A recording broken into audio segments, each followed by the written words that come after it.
మీ అందరికీ తెలుసు 2 ఏళ్ల కిందట ఎన్నిక వచ్చినప్పుడు శాసనసభకు ఎన్నికలు వచ్చినప్పుడు స్టేట్ మొత్తం ఎన్నికలు వచ్చినప్పుడు రాష్ట్రం అంతటనేమో హైదరాబాద్ బయట ఒక లెక్క తీర్పు ఇచ్చిండ్రు, హైదరాబాద్లో మాత్రం ఒకటే తిరిగి తీర్పు ఇచ్చిండ్రు.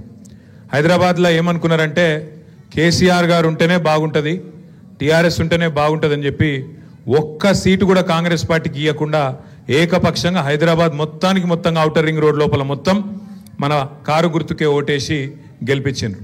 అప్పుడు గోపీనాథ్ గారు కూడా గెలిచినారు.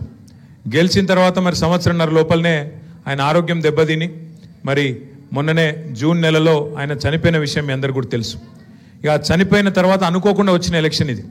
ఈ ఎలక్షన్తోని గవర్నమెంట్లు కింద మీద అయ్యేది లేదు, మనకి ఇప్పటికిప్పుడు అర్జెంటుగా మరి కొత్తగా వచ్చేది ఏం లేదు. కానీ ఈ ఎలక్షన్తోని ఎవరైతే గద్దెనెక్కి మనల్ని మోసం చేస్తున్నారో వాళ్లకు గుణపాఠం చెప్పేందుకు మాత్రం ఇది కరెక్ట్ మోకా అనే మాట నేను మీకు గుర్తు చేస్తా ఉన్నా.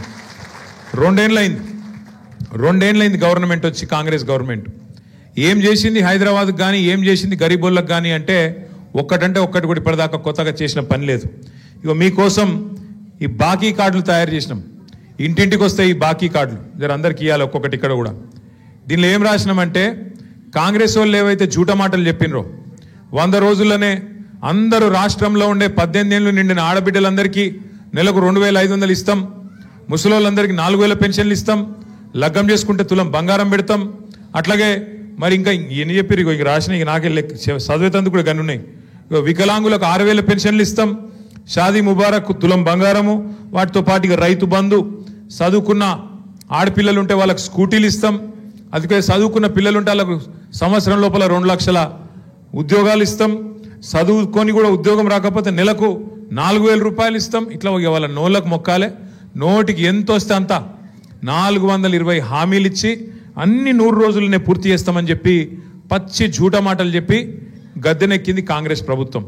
మరి గద్దెనెక్కినాక 2 సంవత్సరాలలో ఏం చేసినారా కాంగ్రెస్ వాళ్ళు అంటే ఒకటి మాత్రం చేసిరు.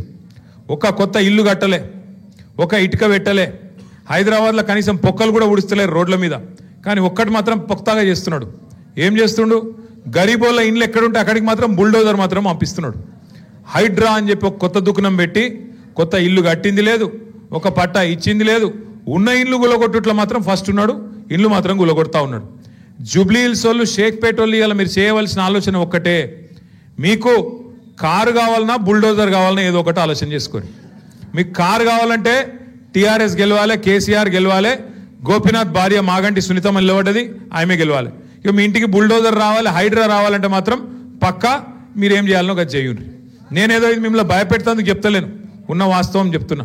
ఉన్న వాస్తవం ఏంది ఈరోజు అంటే ఇవాళ మీరు చూస్తే రేవంత్ రెడ్డి ప్రభుత్వం, కాంగ్రెస్ ప్రభుత్వం వచ్చినాక కోర్టులంటే గౌరవం లేదు, పేదవాళ్ళంటే గౌరవం లేదు, మీ దగ్గర కాయిదాలు ఉన్నాయా కాయిదాలు లేవా పట్టి లేదు, ఇష్టం వచ్చినట్టు గుడ్డెద్దు చేన్ల పడ్డట్టు పోయి ఎక్కడ పడితే అక్కడ హైదరాబాద్లో నిన్నగాక మొన్న కూడా గొలగొట్టిరుపోయి గరీబోళ్ళు ఇళ్లల్లో వండుకునే అన్నంను తన్నుడు, వాళ్ళు పిలగాళ్ళు పెట్టుకునే పుస్తకాలు వారేసుడు, వాళ్ళ వాటర్ బాటిల్ వారేసుడు, ఎక్కడికక్కడ గుడిసెలు గులగొట్టుడు, రేకుల షెడ్లు గులగొట్టుడు, ఆగమాగం చేసి రోడ్డు మీద ఉండే బండ్లను కూడా ఆఖరికి ఇష్టం వచ్చినట్టు ఎత్తవతల వాడిస్తున్నారు, ఎక్కడికక్కడ కూలగొడతా ఉన్నారు.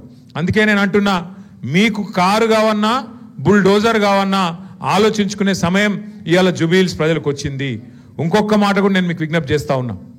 ఇప్పుడు ఈ ఎన్నికల్లో వాళ్ళకు సురుకు పెడితేనే, వాళ్ళకు గుణపాఠం చెప్తేనే వాళ్ళకు బుద్ధి వస్తుంది, ఇన్ని రోజులు చేసిన మోసానికి ప్రజలు కోపంగా ఉన్నారు అనే సోయి వస్తుంది.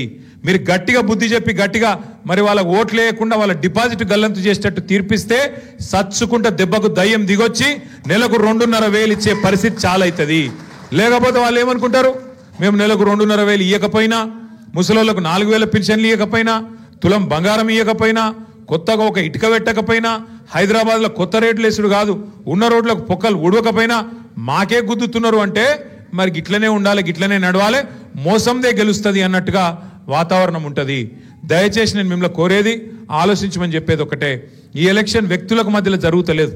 ఈ ఎలక్షను ఒక మోసకారి కాంగ్రెస్ పార్టీకి నిజాయితీగా 10 ఏళ్ళు హైదరాబాద్ కోసం, తెలంగాణ కోసం పనిచేసిన కేసీఆర్ గారి బీఆర్ఎస్ పార్టీకి జరుగుతున్నది తప్ప వ్యక్తుల మధ్యలో జరుగుతలేదు. ఇంకొక మాట కూడా మీరు ఆలోచన చేయాలని చెప్పి కూడా నేను మిమ్మల్ని కోరుతా ఉన్నా.